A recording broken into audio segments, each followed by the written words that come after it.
In this video tutorial, we're going to talk about continuous channel. Continuous channel is a new feature that was introduced in release 4.15 that allows you to play back channels across timelines. So I'll go ahead and explain how to take advantage of continuous channels. So as you can see, I got timeline 1 set up with content on all channels as well as timeline 2, and with respect to this configuration, really nothing changes. And if I select this image right here on channel 0 and make it real short, it's still going to play and show throughout the channel since there's no content that comes right after it. So nothing changes with respect to content length on a channel. However, things are different when it comes to the connection of channels between timelines.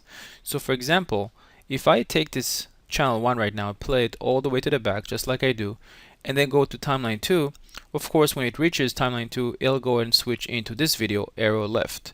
However, if I go and maybe put this arrow left video that it'll start not from the beginning of the channel but maybe halfway through it, what's going to happen now is that the playback will start off with timeline 1 and it will play all the way through, and when it switches to timeline 2 this video will actually continue and play. So in this case our arrow right video will play all the way through timeline 1 and will continue and play into timeline 2 until halfway through when it reaches our second video.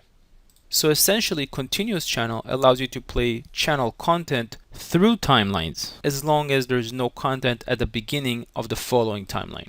Now in this scenario it's pretty simple to set up because you can see that timeline 1 and timeline 2 have the same exact screen division configuration. But what happens if you have timeline 3 that has a different configuration for the screen layout? So let's go ahead and add another timeline called our timeline 3.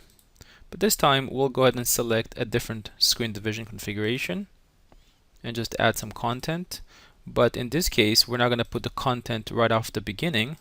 We'll actually put it so it starts later on the channel. So we're taking advantage of continuous channel, and maybe also put an image. And so in this case, when we switch from timeline 2 into timeline 3, we can see that we don't have the same exact number of screen divisions.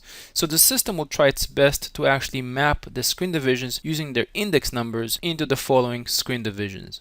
And so to wrap things up, continuous channel allows you to play videos or RSS or any type of content from one timeline to the next, and this actually blends very nicely with the transition effects, because now with transitions you can simply enable transitions between content and not really have to worry about the transition between timelines. Now if you're not familiar with the GPU transition feature, I recommend you watch that video tutorial. I hope you enjoyed this quick tutorial and thanks for watching.